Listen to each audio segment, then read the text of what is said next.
Love ജിഹാദ്, love ജിഹാദ്, love ജിഹാദ്. എന്തൊരു പൊല്ലാപ്പും ബഹളവും പൊളപ്പും പിളർപ്പും ഒക്കെയാണ് നമ്മൾ കാണുന്നത്. പക്ഷേ ഇന്നലെ വളരെ മാതൃകാപരമായ ഒരു ലവ് ജിഹാദ് നടന്നു. ഒരുത്തനും മിണ്ടിയില്ല. എന്തേ മിണ്ടാത്തത്? അതിനൊക്കെ അല്ലേ മിണ്ടേണ്ടത്?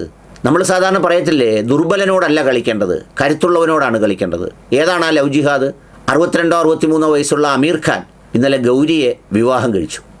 ആ വിവാഹത്തിൻ്റെ ദൃശ്യങ്ങളും വാർത്തയും രാജ്യം മൊത്തം, ലോകം മൊത്തം പ്രചരിച്ചു. വിവാഹത്തിന് ശേഷം ഗൗരിയെ കെട്ടിപ്പിടിച്ചുകൊണ്ട് അവർ ഇരുവരും നൃത്തം ചെയ്തു. 3 മക്കൾ ആ ചടങ്ങിന് സാക്ഷിയായി ഉണ്ടായിരുന്നു. അമീർ ഖാനെ കഴിഞ്ഞ കുറേ ദിവസങ്ങൾക്ക് മുമ്പ് സാമൂഹ്യ മാധ്യമത്തിൽ എല്ലാവരും അഭിനന്ദിച്ച് വളരെ രസകരമായ ചില കമൻറ്റുകൾ ഇട്ടു. കാരണം 3 ഭാര്യമാരെ കൂടി ഒരുമിച്ചൊരു കാറിൽ കൊണ്ടുപോകുന്നു എന്നതായിരുന്നു. എനിക്കവരുടെ എല്ലാവരുടെയും ഒന്നും പേരറിയില്ല, മെനക്കെട്ട് പഠിക്കേണ്ട കാര്യമില്ല. അത് പഠിച്ചിട്ട് പ്രത്യേകിച്ച് അത് പറയുന്നത് കൊണ്ടൊരു സന്ദേശവുമില്ല. പക്ഷേ ഞാൻ പറഞ്ഞത്, അമീർ ഖാൻ കല്യാണം കഴിച്ചത് ഗൗരിയെയാണ്. അമീർ ഖാൻ പേരുകൊണ്ടെങ്കിലും മുസ്ലിമാണ്. ആ പേരുകൊണ്ട് മുസ്ലിമായ അദ്ദേഹം ഗൗരിയെ കല്യാണം കഴിക്കുമ്പോൾ ഒരു ദേശീയ ജിഹാദാണത്, ലവ് ജിഹാദ്, ഒരു ഗ്ലോബൽ ലവ് ജിഹാദാണത്.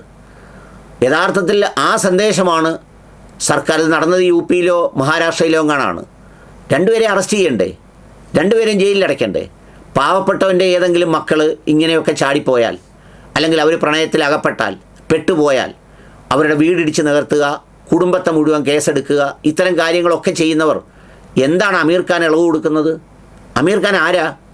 അമീർ ഖാൻ ഭരണഘടനാ അതീത ശക്തിയാണോ? പിടിക്കണ്ടേ? പിടിക്കില്ല. ഇതാണ് പ്രിയപ്പെട്ടവരെ ഈ സാമൂഹ്യ മാധ്യമത്തിൽ കിടന്ന് തമ്മിലടിക്കുന്ന നമ്മളെപ്പോലുള്ളവർ മനസ്സിലാക്കേണ്ടത്. എന്താണെന്ന് വെച്ചാൽ, നമ്മളെയൊക്കെ ഹിന്ദുവും മുസ്ലിമും ക്രിസ്ത്യാനിയുമാക്കി അടുപ്പിക്കുകയാണ്. പക്ഷേ ഒരു റേഞ്ചിന് മേൽ ഈ ഹിന്ദുവും മുസ്ലിമും ക്രിസ്ത്യാനിയും ഒന്നുമില്ല. അവിടെ കച്ചവടം, സമ്പത്ത്, സ്റ്റാർഡം, വാല്യൂ, സ്റ്റാറ്റസ്, ഇത് മാത്രമേ ഉള്ളൂ. അവർക്കിടയിൽ പ്രണയമാകാം, അവർക്കിടയിൽ ഇഷ്ടമാകാം, അവർക്കിടയിൽ ഡേറ്റിംഗ് ആവാം, എന്തുമാകാം. ഇതൊന്നും ആയിക്കൂടാത്തത് ആർക്കിടയിലാണ്? ഗ്ലാമറസ് അല്ലാത്ത, സാമ്പത്തിക ശക്തി അല്ലാത്ത പാവപ്പെട്ടവരായ നമ്മളാണ്. എന്താണ് നമ്മളെ ഇതിനു വേണ്ടി അവർ ഉപയോഗിക്കുന്നത്?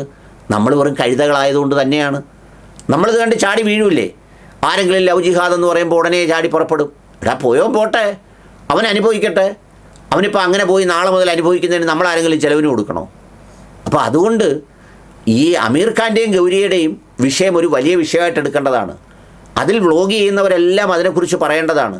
അതിൽ കേസെടുക്കണം. വേണ്ടി വന്നാൽ യു പിയിലും ഒക്കെ ചെയ്യുന്നത് പോലെ അമീർ ഖാൻ്റെ വീടിടിച്ച് നിരത്തണം. അപ്പോഴല്ലേ വിവരം അറിയുന്നത്. കഷ്ടം.